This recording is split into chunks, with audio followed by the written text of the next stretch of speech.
There is a great truth hidden in plain sight. It is a secret so vast yet so dangerously simple that the majority of mankind overlooks it entirely while searching for complicated answers. We walk through this world believing we are victims of circumstance or pawns in a chaotic game of luck and chance. We look at the events of our lives, the bills piling up, the relationships failing, the health declining, and we believe these things are happening to us from the outside. But I tell you today with absolute certainty that nothing happens to you. Everything happens from you. This is the first and most difficult pill to swallow on the path to freedom. The universe is always listening. But do not mistake the universe for a separate entity living somewhere in the clouds or a reluctant master that you must appease with sacrifices. The universe is not outside of you. It is the very fabric of your being. It is your larger self. Every thought you dwell upon, every word you repeat in the silence of your mind, and most importantly, every feeling you entertain is a direct communication with the infinite. You are never not communicating. Even in your sleep and even in your denial, you are broadcasting a signal. Most people talk to the universe incorrectly, and that is the tragedy of the human experience. They plead, they complain, they beg. They ask as though they were beggars sitting at the gate of a king hoping for a crumb of bread, and then they wonder why nothing changes. They wonder why their prayers bounce off the ceiling and why their lives remain a repetitive cycle of struggle. You must understand the mechanics of this conversation.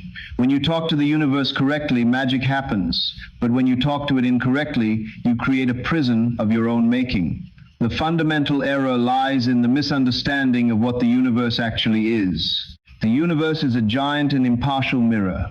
It has no preference for your success or your failure. It has no judgment of good or bad. It only has the law of reflection. If you stand before a mirror and your face is frowning, you cannot demand the reflection to smile. You cannot plead with the mirror. You cannot bribe the mirror. You cannot beg the reflection to change while you remain the same. The mirror has no choice but to reflect exactly what is placed before it.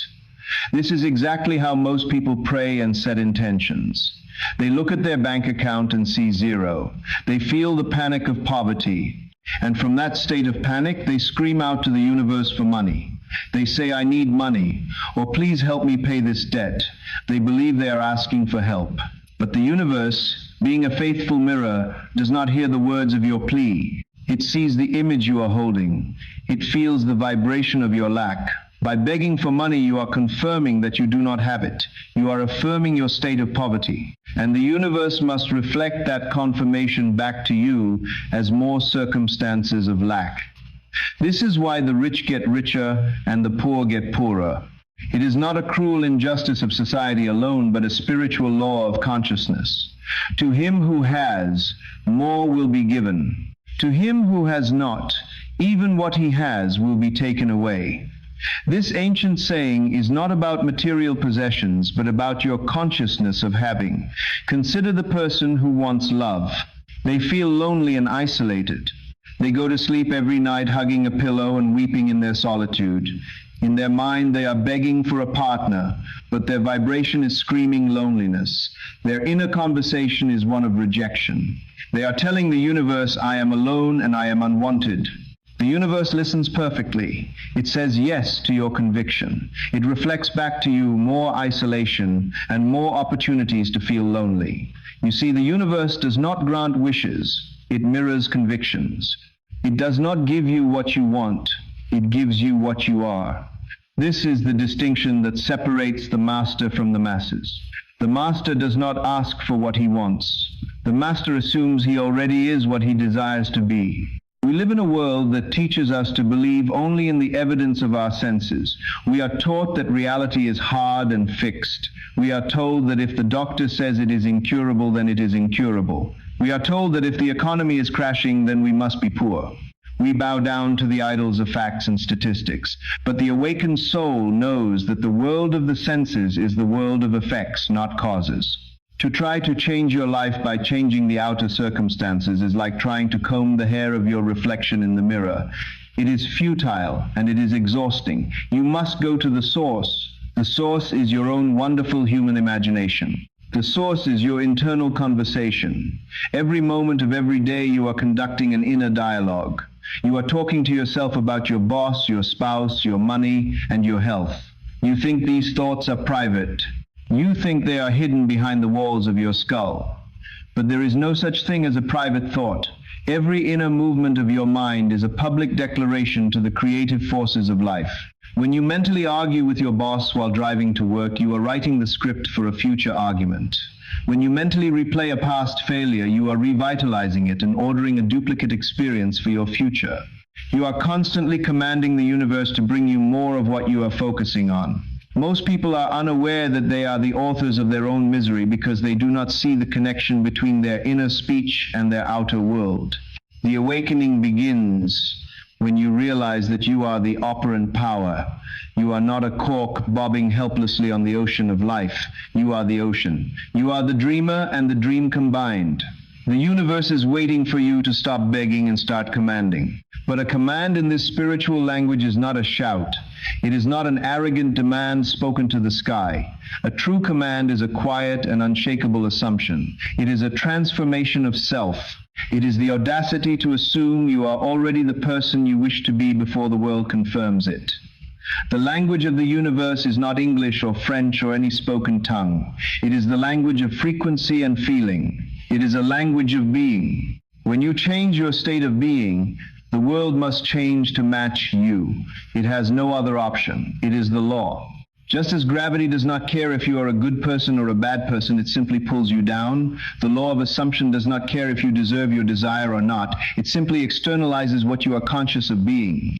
If you are conscious of being a victim, you will manifest victimhood. If you are conscious of being powerful, you will manifest power. So we stand here at the precipice of a new understanding. We are about to discard the old ways of thinking that have kept you small. We are about to stop asking and start claiming. We are going to stop reacting to the world and start creating the world. But to do this effectively, you must master the grammar of this silent language. You must learn how to speak clearly to the infinite. There are secrets to this communication that have been guarded by mystics and sages for centuries. These are not just philosophical ideas. They are practical tools. They are the keys to the kingdom. In the minutes that follow, we will dissect the 6 pillars of this language. We will explore assumption, feeling, imagination, silence, speaking from the end, and the harvest. These are the steps that will take you from being a beggar at the gate to being the master of the house. But first, you must make a decision right now in this moment. You must decide that you are done with the old story. You must decide that you are ready to take full responsibility for your reality.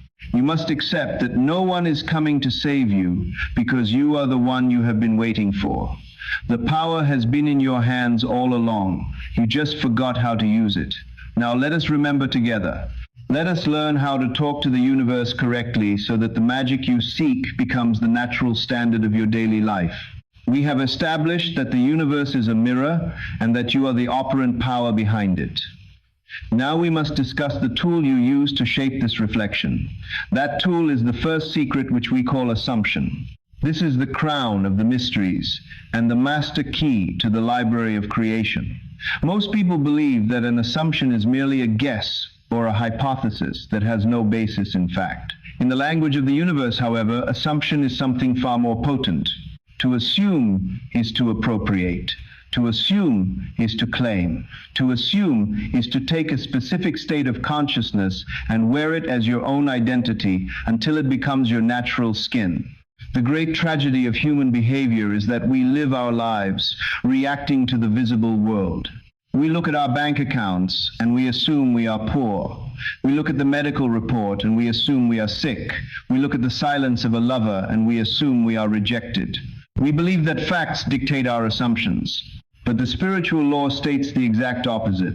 Your assumptions dictate the facts. The world you see around you right now is nothing more than your past assumptions hardened into solid form. The concrete walls of your reality were once fluid thoughts that you persisted in until they froze into the circumstances you now complain about.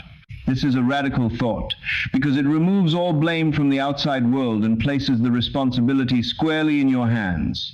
If you wish to change your life, you must begin by disregarding the evidence of your senses.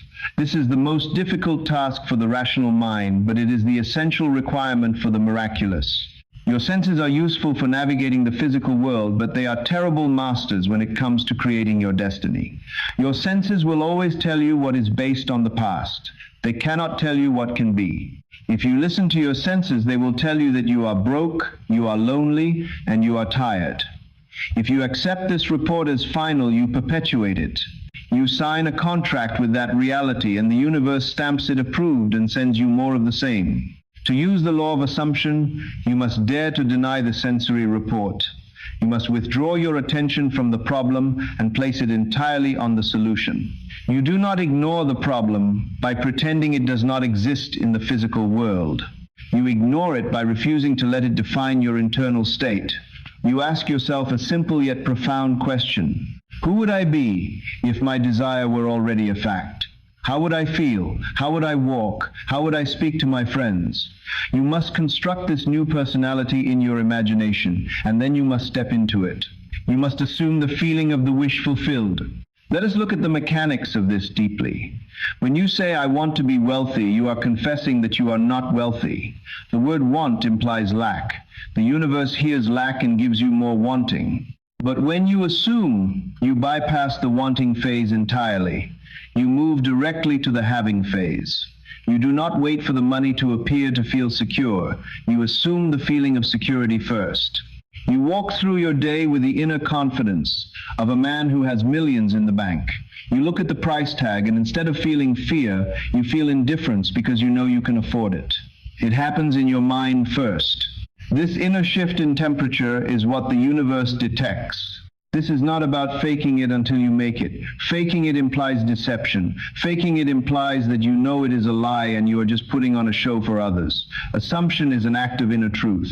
It is a private loyalty to an unseen reality. You are not trying to fool your neighbors. You are rewriting your subconscious program.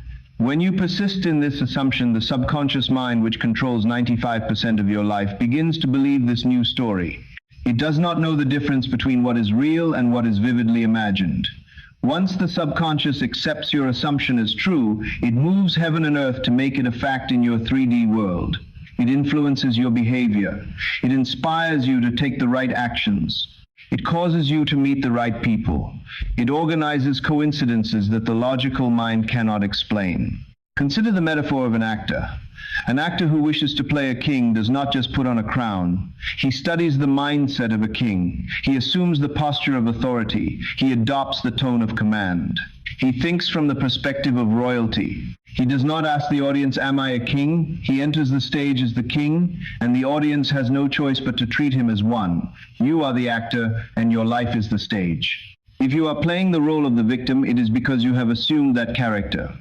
You have memorized the script of complaints. You have perfected the posture of defeat. You are so good at this role that you have forgotten it is just a role. The law of assumption invites you to walk off the stage, go into your dressing room, and choose a new character. But be warned.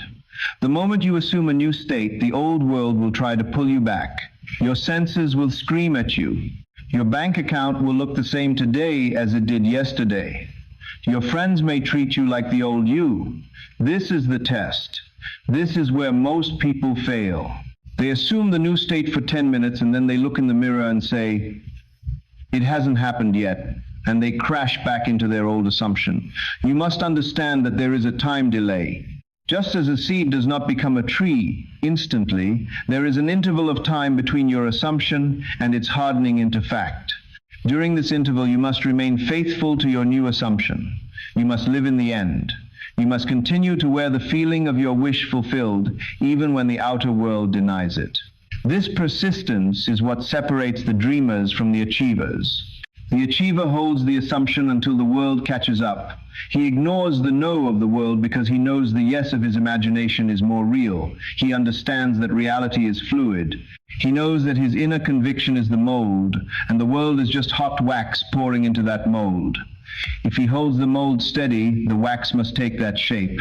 If he wavers and changes the mold every hour, the wax becomes a shapeless mess. This is why you must be clear and you must be constant. You must stop looking for signs on the outside. The sign that it is working is that you feel natural in your new state. When you no longer feel the desperate need to check if it has happened, that is when you know it is done. When the assumption becomes your habitual dwelling place, it ceases to be a wish and becomes your nature. And once it becomes your nature, it must manifest. It is law. There is no power in the universe that can stop a man or woman who has fully assumed their desire as an accomplished fact. So your work today is to define exactly who you want to be. Do not be vague. Do not just say, I want to be happy. Define it. What does that version of you look like?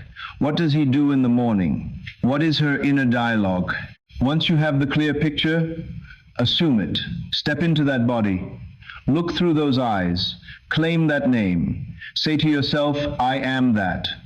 Do not say, I will be that. Say, I am that. The present tense is the only tense of creation. God's name is I am, not I will be. When you claim I am healthy, or I am wealthy, or I am loved, you are invoking the creative name of the universe within yourself. You are merging with the state. Do not worry about how it will happen. The how is not your business. The how belongs to the infinite wisdom of the universe, which has ways and means you know not of. Your only job is to uphold the assumption of the end. Your job is to remain loyal to the unseen reality until it puts on the garment of flesh. This is the discipline of the mind. This is the labor of the spirit. It is the hardest work you will ever do, but it pays the highest wages. Assumption is the gateway. It is the first step out of the prison of circumstance. By assuming the best, you are not being delusional.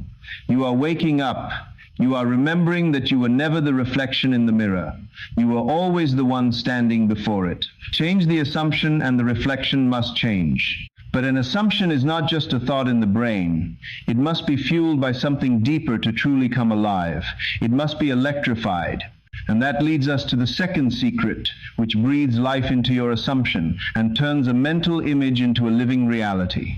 We have spoken of assumption, which is the molding of the clay, but a mold without substance is empty, and an assumption without life is merely a daydream. This brings us to the second secret, which is the heartbeat of creation, and we call this secret feeling. If assumption is the engine of the car, then feeling is the gasoline. You can have the most beautiful engine in the world, and you can sit in the driver's seat and hold the steering wheel with perfect grip, but if there is no fuel in the tank, you are going nowhere. This is where the vast majority of students fail in their application of the law. They understand the intellectual concept of assuming a new reality, but they remain emotionally dead or frozen in their old states of being. The universe is not moved by mere sound. It is not impressed by the volume of your voice or the repetition of your words. You can stand on a rooftop and shout, I am wealthy, until your voice gives out. But if inside your stomach is churning with the anxiety of debt, the universe will respond to the anxiety and ignore the shout. This is because the universe does not speak English or any human language. The universe speaks the language of vibration, and feeling is the movement of that vibration. Feeling is the true signal that the infinite responds to. It is the gateway through which a thought passes from the invisible realm of imagination into the visible realm of matter. Without feeling, words are lifeless shells drifting into nothingness like dry leaves in the wind. We must make a very critical distinction here, because the word feeling often confuses people. When I say you must feel it real, I am not necessarily talking about high-energy emotions like manic excitement or hysterical joy. Those emotions are fleeting and often exhausting to maintain. The feeling that manifests is something deeper and more stable. It is the feeling of naturalness. It is the feeling of reality. It is the feeling of it is done. Think about the shoes you are wearing right now. Do you feel an explosion of excitement that you own shoes? Probably not. You feel a quiet acceptance that they are yours. You feel the naturalness of possessing them. That specific feeling of acceptance is the power that moves mountains. When you desire something, you usually feel a sense of longing and anxiety. You feel the absence of the thing. But when you finally get what you wanted, the anxiety vanishes and is replaced by a deep sense of relief and satisfaction. That feeling of relief is the secret. If you want to know if you have successfully planted the seed of your desire, monitor your feelings. If you still feel desperate, you have not accepted the end. If you feel relieved, if you feel a quiet thank you rising in your heart, then you have successfully impregnated the subconscious mind. Let us analyze why affirmations often fail for so many people. A person might wake up and say, I am loved, but inwardly they feel the cold ache of loneliness. They say, I am successful, but inwardly they feel like a failure. There is a conflict between the thought and the feeling. And in every conflict between thought and feeling, the feeling always wins. Always. You cannot fool the universe because you cannot fool your own subconscious. The subconscious mind is the soil and feeling is the nutrient. If you plant a seed of wealth but you water it with the feeling of poverty, the seed will rot. You must learn to synchronize your words with your emotional center. This requires a level of honesty that most people avoid. You must stop looking at your words and start looking at the way you feel when you speak them. That feeling is the essence of your communication. If you wish to broadcast a new reality, you must first generate the feeling of that reality within your body before the evidence appears. You must ask yourself, how would I feel right now if my prayer were answered?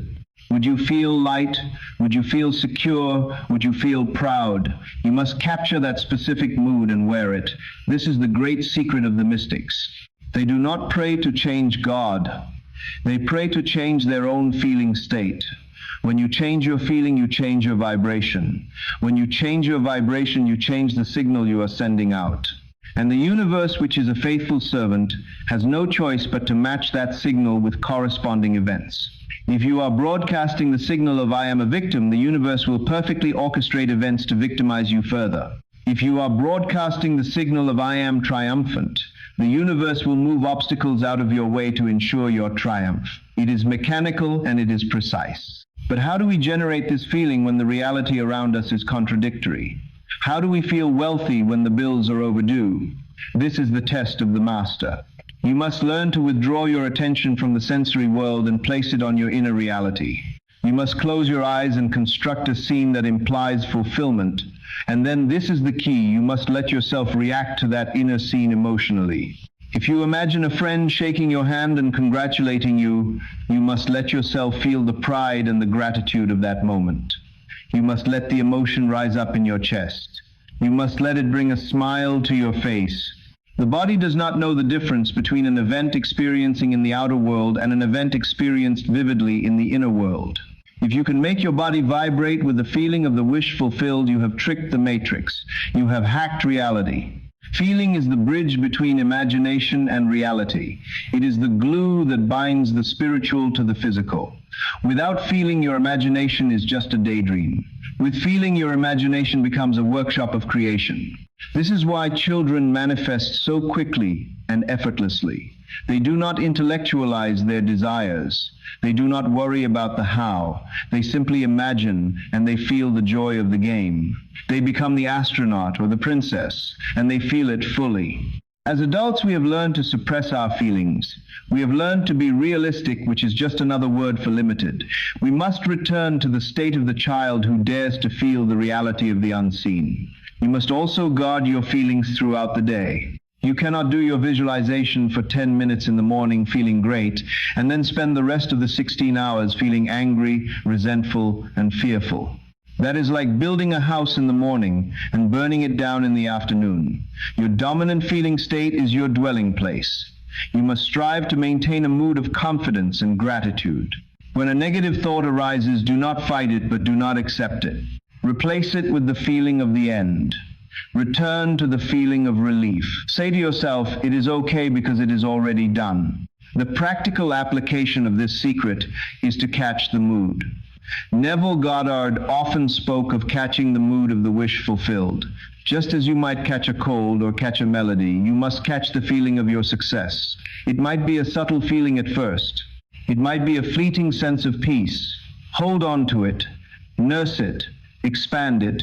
Let it wash over you until it saturates your mind and body. The more you dwell in this feeling, the more natural it becomes. And once a feeling becomes natural, it creates a belief, and belief creates reality. There is a beautiful feedback loop here.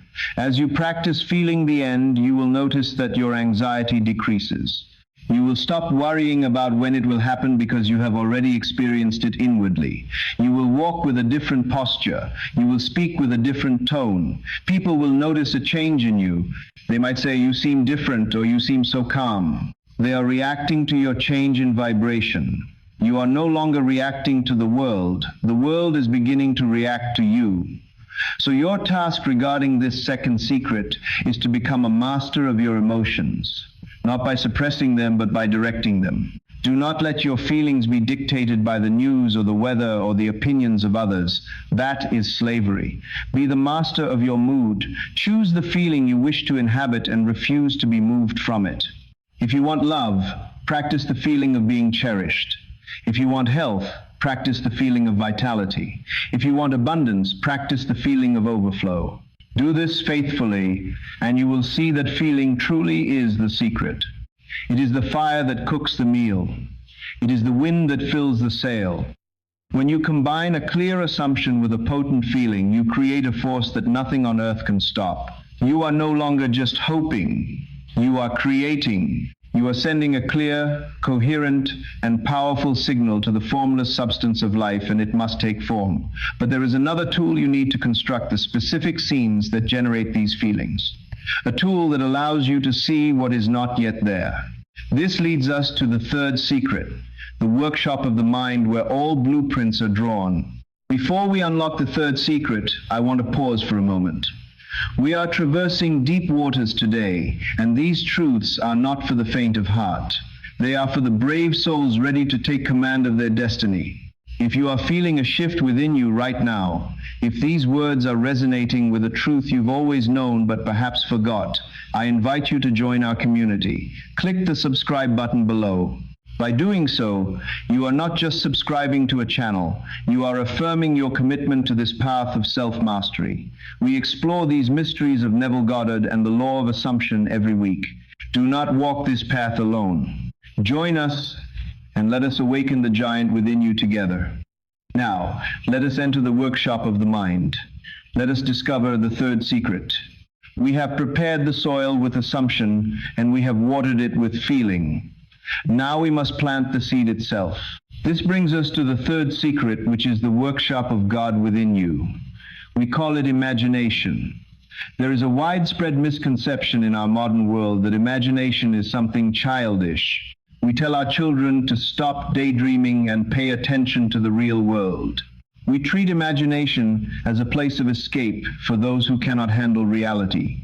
But I tell you that this is the greatest lie ever told to humanity. Imagination is not an escape from reality. Imagination is the creator of reality.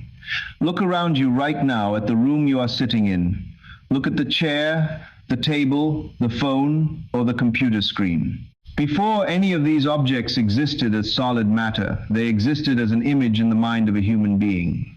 Someone had to imagine the chair before they could build it. Someone had to imagine the technology before they could invent it. Everything you see in the physical world is simply frozen imagination. To talk to the universe correctly, you must understand that your imagination is the actual voice of your spirit. When you imagine, you are not just playing movies in your head. You are writing the code of your future. You are engaging in a sacred dialogue with the infinite. The universe does not judge your imagined scenes as true or false. It simply accepts them as blueprints for construction. If you constantly imagine worst-case scenarios, if you play mental movies of arguments, failures, and accidents, you are handing the universe a blueprint for disaster.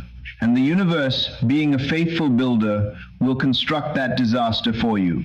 Most people are unconscious architects building prisons for themselves out of their own fearful thoughts. The secret to mastering this power lies in the specific technique of how you use your imagination. This is where the distinction between daydreaming and creative visualization becomes critical. Most people daydream in the third person. They see themselves in the movie like they are watching an actor on a screen.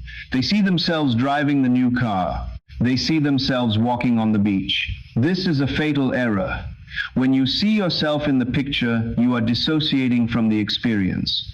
You are telling the universe, I am watching that person over there have success. You are creating separation. To communicate with the infinite, you must step into the picture. You must occupy the state. You must not see yourself. You must see as yourself. You must look through your own eyes. Do not see yourself holding the steering wheel of your dream car. See the steering wheel in front of you. See your own hands gripping the leather. Do not see yourself shaking hands with a business partner. See the partner's face in front of you and see your hand reaching out to meet theirs. This shift from third-person spectator to first-person participant is the key that unlocks the door. When you imagine in the first person, you are telling the subconscious mind, I am experiencing this now. And the subconscious mind, which controls the manifestation of your reality, accepts this as a present fact.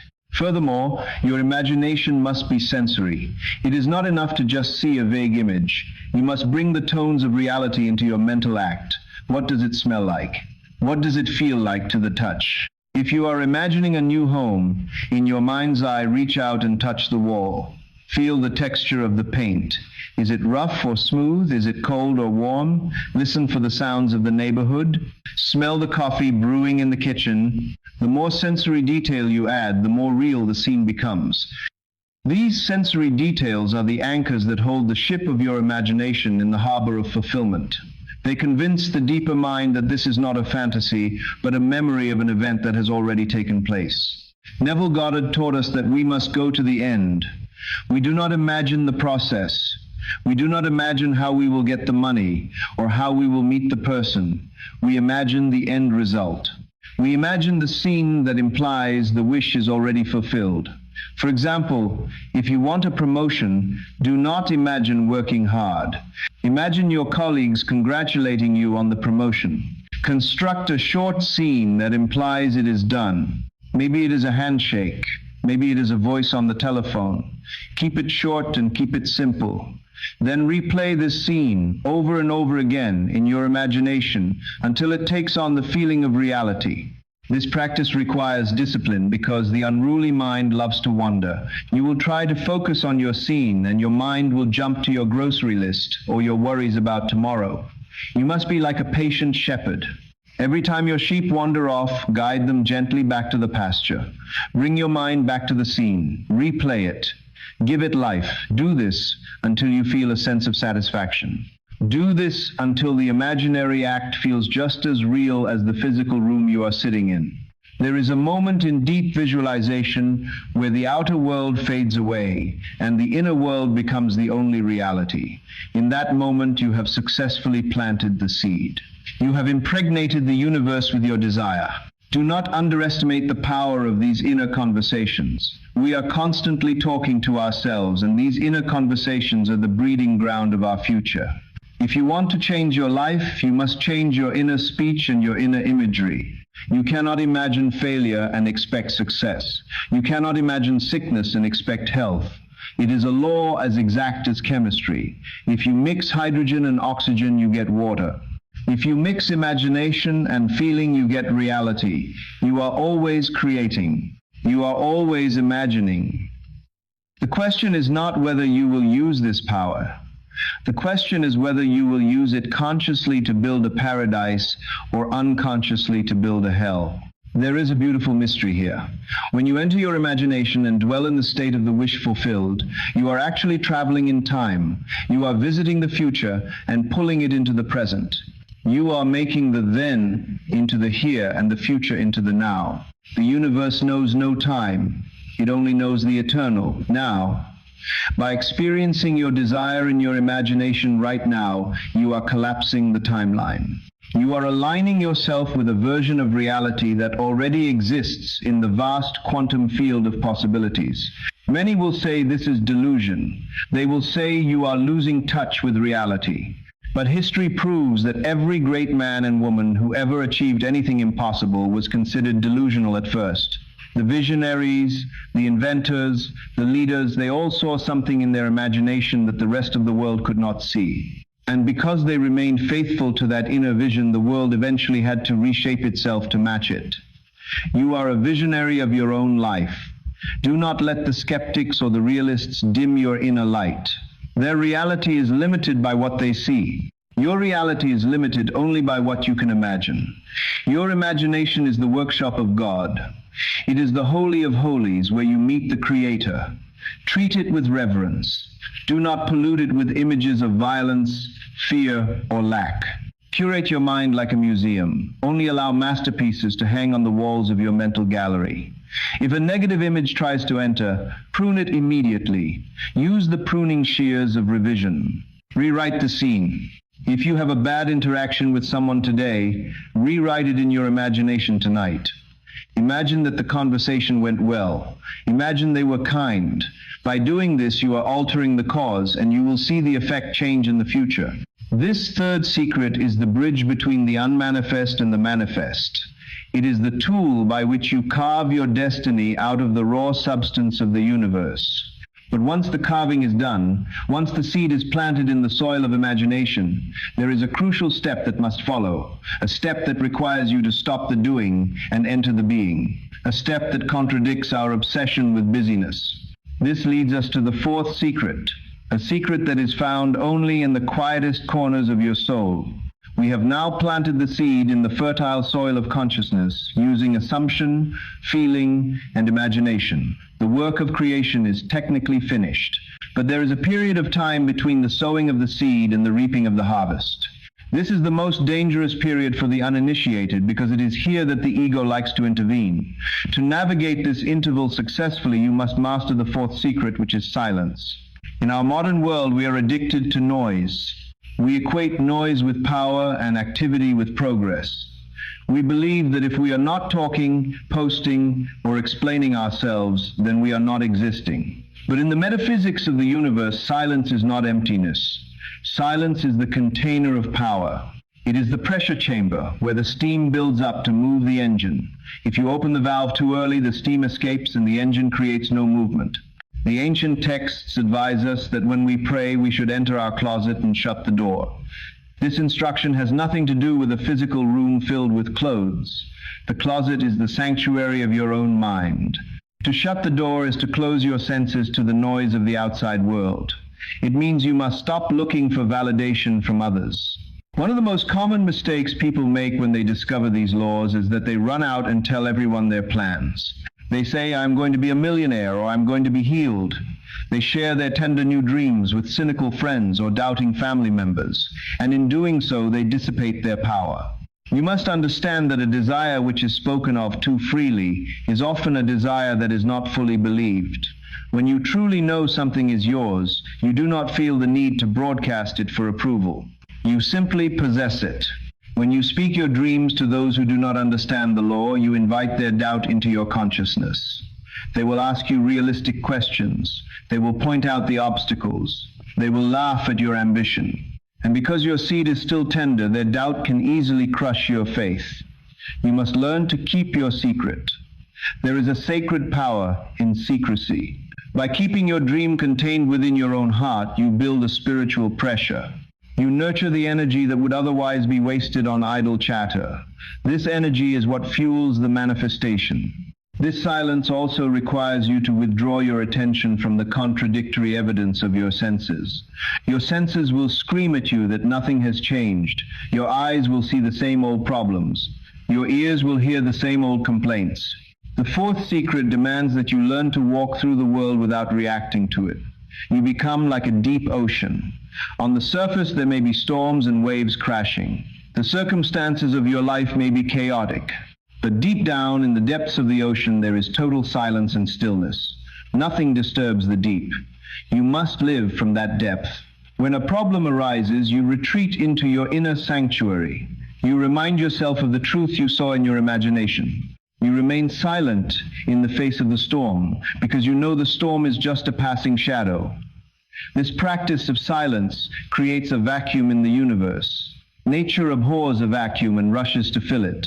When you stop complaining, stop explaining, and stop begging, you create a space for the new reality to enter. Your silence is a form of magnetic listening. You are listening for the guidance of your higher self. You are listening for the subtle, intuitive nudges that will lead you to the right action. You cannot hear this guidance if you are constantly talking or worrying. There is a profound strength in the person who does not need to defend their position. The world is used to people who are loud and insecure. When you stand in your silent conviction, you become an anomaly. You become a force of nature. People will feel your power even if you say nothing. They will respect the mystery of your confidence. This is because you are vibrating at the frequency of the finished result. You are not trying to become, you are being, and being requires no noise. This silence also requires you to withdraw your attention from the contradictory evidence of your senses. Your senses will scream at you that nothing has changed. Your eyes will see the same old problems. Your ears will hear the same old complaints. The fourth secret demands that you learn to walk through the world without reacting to it. You become like a deep ocean. On the surface, there may be storms and waves crashing. The circumstances of your life may be chaotic. But deep down in the depths of the ocean, there is total silence and stillness. Nothing disturbs the deep. You must live from that depth. When a problem arises, you retreat into your inner sanctuary. You remind yourself of the truth you saw in your imagination. You remain silent in the face of the storm because you know the storm is just a passing shadow. This practice of silence creates a vacuum in the universe. Nature abhors a vacuum and rushes to fill it. When you stop complaining, stop explaining, and stop begging, you create a space for the new reality to enter. Your silence is a form of magnetic listening. You are listening for the guidance of your higher self. You are listening for the subtle, intuitive nudges that will lead you to the right action. You cannot hear this guidance if you are constantly talking or worrying. There is a profound strength in the person who does not need to defend their position. The world is used to people who are loud and insecure. When you stand in your silent conviction, you become an anomaly. You become a force of nature. People will feel your power even if you say nothing. They will respect the mystery of your confidence. This is because you are vibrating at the frequency of the finished result. You are not trying to become, you are being. And being requires no noise. So your task for the fourth secret is to practice the art of containment. Seal your lips regarding your greatest desires. Do not cast your pearls before swine. Cherish your vision in the holy sanctuary of your heart. And monitor your inner world.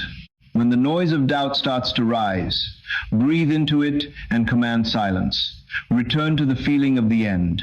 Rest in the certainty that what you have planted is growing and that the universe is moving mountains to bring it to you. Silence is not weakness. It is the ultimate display of faith. It is the ability to stand still and see the salvation of your own consciousness. It is the transition point where you stop acting like a human trying to be a god and start acting like the god who is having a human experience. By mastering silence, you stop the leakage of your creative power. You harness it, you direct it, and you allow the bridge of incidents to unfold naturally without your frantic interference. As you dwell in this silence, you will notice something miraculous. The anxiety fades. The need to control every little detail vanishes. You begin to float on the river of life rather than swimming upstream against it. You realize that the battle is not yours to fight. The battle is already won in the imagination. The silence is simply your acceptance of the victory before the trophy is handed to you. Now that we have established the power of silence, we must learn how to navigate the final aspect of our communication. We must learn how to interact with the world while we wait for the harvest. We must learn a new way of speaking that aligns with our new identity. This leads us to the fifth secret, which transforms your daily language into a tool of prophecy. We have gathered the silence and we have planted the seed. Now we must learn how to live in the world while the seed germinates. This brings us to the fifth secret, which is the most critical shift in your consciousness. We call it speaking from the end. This is the precise point where most people disconnect from their power. They practice visualization in the morning, but then they spend the rest of the day speaking as though they are still waiting for the result. They separate themselves from their desire. They put their desire on a pedestal and worship it from afar. They say, I hope I will be wealthy one day, or I wish I had that relationship. You must understand the fatal error in this mode of speech. When you think of your desire, you are looking at it as something separate from you. You are here and it is over there. There is a distance between you. And because time is simply a measurement of distance, calling something future guarantees that it remains in the future. As long as you are trying to get to the end, you will never arrive because you are perpetually on the journey. To manifest effectively, you must collapse the distance. You must stop thinking of the end and start thinking from the end. Thinking from the end means you mentally position yourself at the finish line. You look back at the world from the perspective of the person who has already achieved the goal. You do not ask, how will I get there? You assume I am here. This is a radical shift in identity. It changes the way you speak to yourself and the way you speak to the universe. The language of the beggar is I will. The language of the master is I am. Let us analyze the metaphysics of I will. When you say I will be happy or I will be rich, you are admitting that you are not happy and you are not rich right now. You are validating your current lack. The universe is a mirror that reflects the present moment. If your present vibration is I will, the universe reflects back a state of always waiting. It keeps the carrot dangling in front of the donkey, but the donkey never reaches it. Tomorrow is the greatest thief of your dreams because tomorrow never comes. It is always today. Therefore, you must bring your future into the present tense. You must dare to say I am, even when your senses deny it, even when the world laughs at you. You must claim your identity now. Instead of saying I want to be a leader, you begin to speak to yourself as a leader. You say I am a leader. You ask yourself, how does a leader speak? How does a leader walk? How does a leader react to this problem? And then you adopt that behavior immediately. You do not wait for the promotion to act like the boss. You become the boss internally, and the promotion follows as a natural consequence. This is the secret of the great method actors. An actor does not pretend to be the character while secretly believing he is still himself. He abandons his old self completely. He adopts the memories, the speech patterns, and the feelings of the character. He speaks from the perspective of the character. If he is playing a king, he does not look at the throne and hope to sit on it. He sits on it and looks down at his subjects. He assumes the authority. You must become the method actor of your own life. You must step into the skin of your wish fulfilled. The most important aspect of this secret is your inner conversation. We are constantly talking to ourselves. Scientists say we have thousands of thoughts a day, and most of them are internal dialogues. This inner speech is the creative force of your life. If you want to know why your life is the way it is, listen to what you are muttering to yourself when you are driving, showering, or walking. Are you arguing with people? Are you complaining about the economy? Are you rehearsing failures? If you are doing these things, you are speaking from the state of the victim. You are commanding the universe to keep you small. To speak from the end, you must rewrite these inner scripts. You must start having inner conversations that imply your success. Imagine a friend congratulating you. Hear their voice clearly in your mind.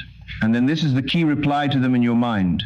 Hear yourself saying, thank you, it is wonderful, isn't it? Or I am so leveraged for this opportunity. By participating in this inner dialogue, you are anchoring yourself in the new reality. You are making the invisible visible. This requires a type of spiritual courage that few possess. It requires you to be what the world calls delusional. When your bank account is empty and you walk around with the inner assurance of wealth, the world will call you crazy. But you must understand that this craziness is the method of the genius. The visionary sees what others cannot see. You must be willing to ignore the facts of the present moment in favor of the truth of your imagination. You must understand that facts are just temporary arrangements of matter, while a person who is trying to become wealthy reacts to a bill with fear. A person who is already wealthy reacts to a bill with indifference or creates a plan to pay it. The reaction reveals the state. If you want to test if you are truly speaking from the end, watch your reactions. Do you react with the anxiety of the seeker or the calm of the owner? The owner is not desperate. The owner is not frantic. The owner knows that the asset belongs to him. This fifth secret is about commanding your reality. A command is not a shout, it is a settling. It is a decision.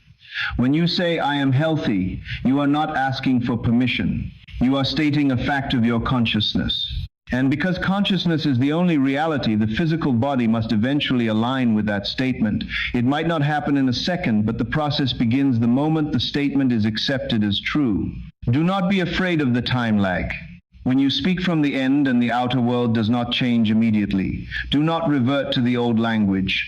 Do not say, "See, it didn't work." That statement alone cancels the seed. You must persist in your new language. You must be like the captain of a ship who turns the wheel. The ship is huge and heavy. It takes time to turn, but the captain knows that once the rudder is set, the ship will inevitably change course. Your inner speech is the rudder. Keep it turned toward your desire. Do not straighten it out just because the horizon looks the same for a few minutes. Speaking from the end is also an act of gratitude. Instead of asking, "Please give me this," you switch to, "Thank you for this." Gratitude is the ultimate expression of the wish fulfilled. You only say thank you when you have received a gift. Therefore, saying thank you before the gift arrives is the most powerful way to tell the universe, "I have received it." It creates a magnetic pull. It signifies that the transaction is complete in the spiritual realm. And what is complete in the spirit must manifest in the flesh. So, your practice for this secret is to monitor your tense. Eliminate "I hope," "I wish," and "I will" from your vocabulary when it comes to your desires. Replace them with "I am," "I have," and "I thank." Walk through your house and mentally touch objects that imply your success. Speak to your invisible guests. Conduct mental business meetings where you are the CEO. Rehearse your acceptance speech. Live in the mental atmosphere of the end. When you do this, you are no longer a beggar at the gate. You are the king on the throne. You are not waiting for life to happen to you. You are happening to life. You are projecting your assumption outward, and the world is simply the screen upon which your movie is playing. If you don't like the movie, change the script. And the script is your inner speech. This leads us to the final piece of the puzzle. Once you have assumed, felt, imagined, kept silent, and spoken from the end, what is left to do? Is there any physical action required? Do you need to force the doors open, or is there a different way? A way of trust and natural unfolding. This leads us to the sixth secret, the culmination of all your efforts, where we learn to trust the bridge of incidents and accept the inevitable harvest. We have arrived at the final pillar of this sacred architecture. We have assumed the state. We have fueled it with feeling. We have constructed it in imagination. We have nurtured it in silence. And we have claimed it by speaking from the end. Now we face the ultimate test of faith, which we call the sixth secret. It is the secret of the harvest. This is the stage where the inner reality begins to clothe itself in outer facts. It is the stage of materialization. But it is also the stage where 90% of people fail because they do not understand the nature of the interval between the planting and the reaping. They expect instant magic, and when they do not see it, they abort the birth of their own desire. You must understand that the law of assumption operates by the same principles as the laws of nature. As within, so without, means that the spiritual world follows the same patterns as the biological world. When a farmer plants a seed of corn, he does not expect to harvest it the next morning. He understands that the seed has its own appointed hour. It has a gestation period. A baby takes 9 months to form in the womb. A bamboo tree takes 5 years of watering before it breaks the ground. Your desire also has its own natural time of development. Once you have successfully impregnated your subconscious mind with the feeling of the wish fulfilled, the gestation period begins.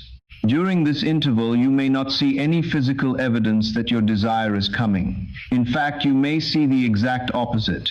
This is a critical point that you must sear into your memory. The path to your desire is rarely a straight line. It is what Neville Goddard called a bridge of incidents. This bridge is a series of events that the universe constructs to take you from where you are to where you want to be.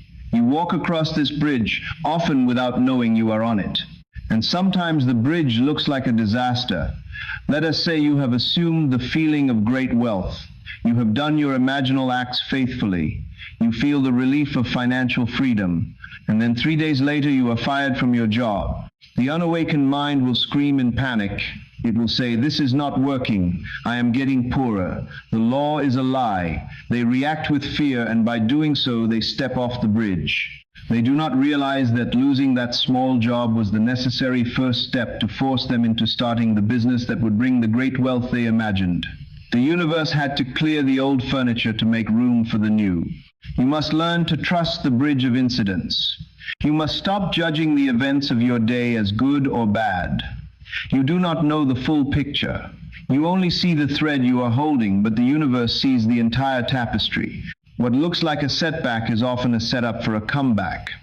What looks like a delay is often a divine detour to avoid a cliff. When you have spoken from the end, your only job is to remain calm and keep walking. You must develop a holy indifference to the how. The how is not your responsibility. The how belongs to the infinite wisdom that governs the stars. If you try to force the how, you will only create resistance. This brings us to the question of action. People always ask, do I just sit on the couch and wait? The answer is subtle. You do not force action, but you will be moved to act. When you are living in the end, you will find yourself inspired to do certain things. You might feel a sudden urge to call an old friend. You might feel a pull to walk down a specific street.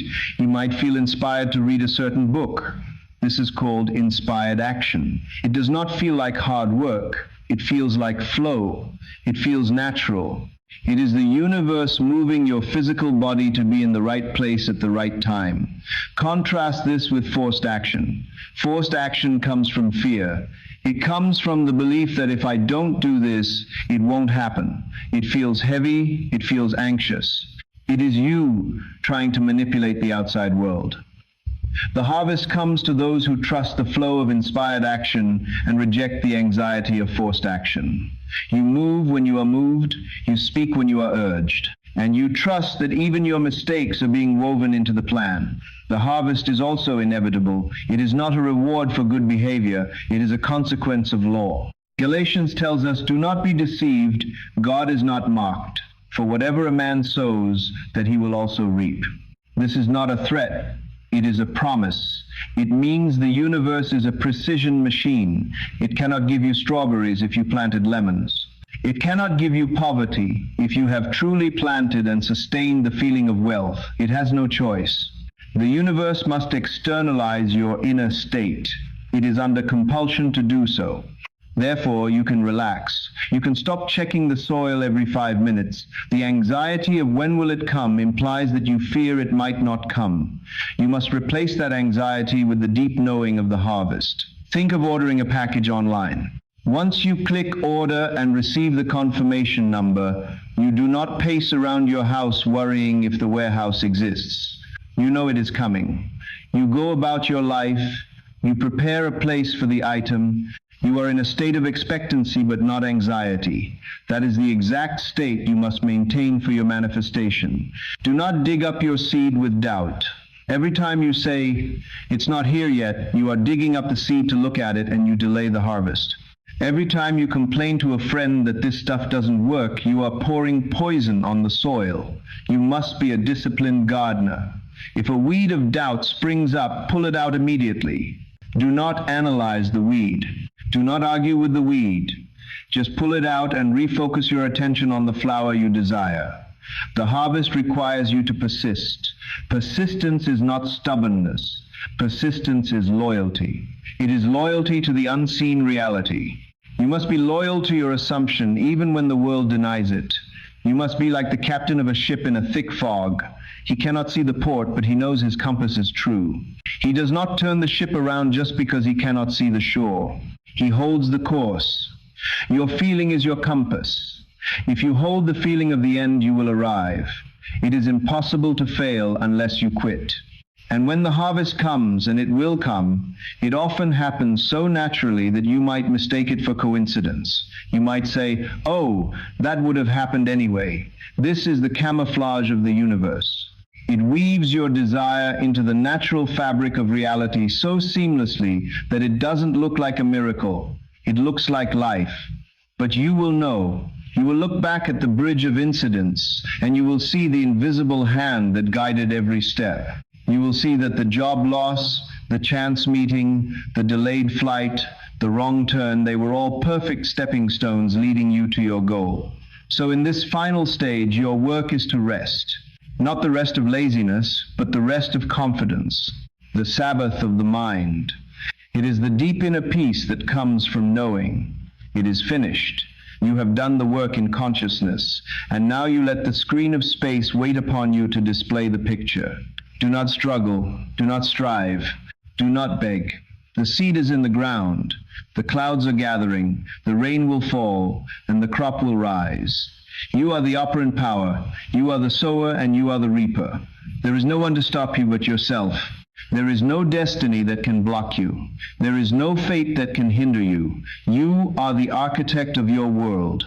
Rise up and accept your harvest. It is your birthright. It is your creation. And it is waiting for you to simply acknowledge that it is already done. This concludes the 6 secrets.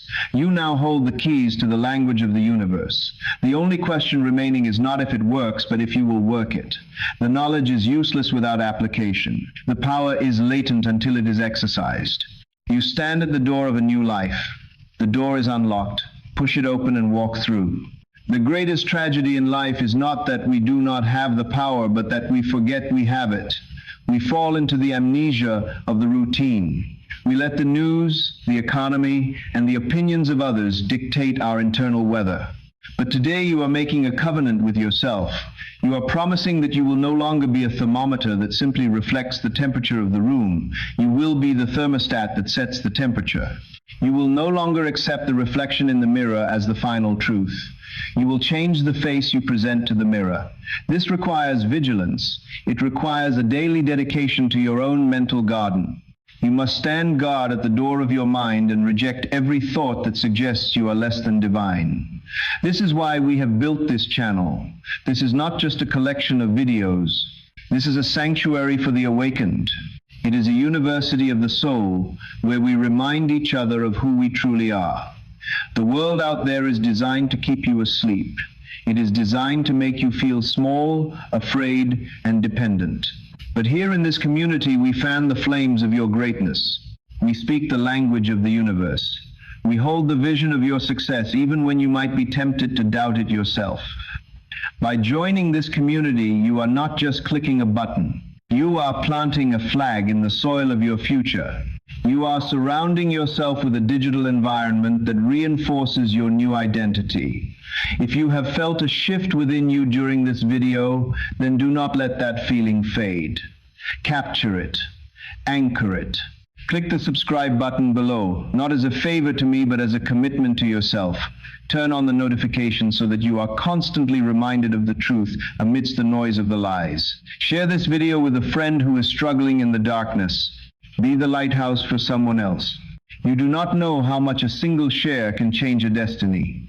When you lift others up, you are lifted up. When you teach the law, you learn the law. Let us build a legion of conscious creators who are ready to reshape this world, not with force, but with consciousness. The greatest tragedy in life is not that we do not have the power, but that we forget we have it. We fall into the amnesia of the routine. We let the news, the economy, and the opinions of others dictate our internal weather. But today you are making a covenant with yourself. You are promising that you will no longer be a thermometer that simply reflects the temperature of the room. You will be the thermostat that sets the temperature. You will no longer accept the reflection in the mirror as the final truth. You will change the face you present to the mirror. This requires vigilance. It requires a daily dedication to your own mental garden. You must stand guard at the door of your mind and reject every thought that suggests you are less than divine. This is why we have built this channel. This is not just a collection of videos. This is a sanctuary for the awakened.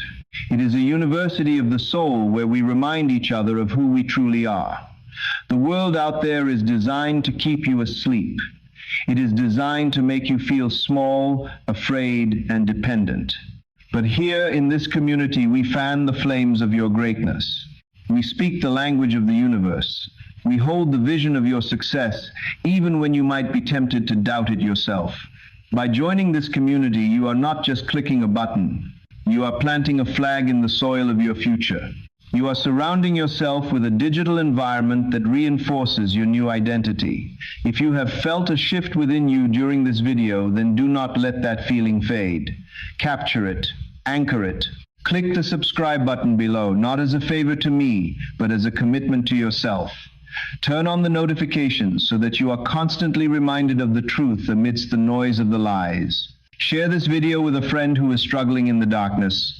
Be the lighthouse for someone else. You do not know how much a single share can change a destiny. When you lift others up, you are lifted up. When you teach the law, you learn the law. Let us build a legion of conscious creators who are ready to reshape this world, not with force, but with consciousness. As you go forth from this moment, remember that you are the operant power. There is no one to blame and there is no one to change but self. Do not waste your energy fighting the shadows on the screen. Go back to the projector. Change the film reel in your imagination. If you do not like your life, assume a new one. If you do not like your health, imagine vitality. If you do not like your bank account, feel the relief of abundance. Test this law. I challenge you. Do not just believe me blindly. Prove it to yourself. Pick a goal. Apply these 6 secrets with radical intensity for 30 days. Watch what happens. Watch how the unlikeliest of events conspire to aid you. Watch how the locked doors swing open. You are not a body that has a soul. You are a soul that has a body. You are a center of divine activity. The universe is not something that is happening to you. It is something that is responding to you. It is waiting for your command. It is listening to your feeling. It is watching your imagination. Give it something beautiful to reflect. Give it a vision of magnificence. Give it a feeling of love and gratitude. Stop waiting for the permission of the world to be great. Give yourself permission. Crown yourself in your own imagination, and the world will have no choice but to bow. The time of the beggar is over. The time of the creator has begun. You have the tools, you have the knowledge, and now you have the community. The only variable left is your persistence. Will you dare to walk by faith and not by sight? Will you dare to live in the end before the beginning has even shown its face? I believe you will, because deep down you know that you were born for this. You were born to rule your own mind.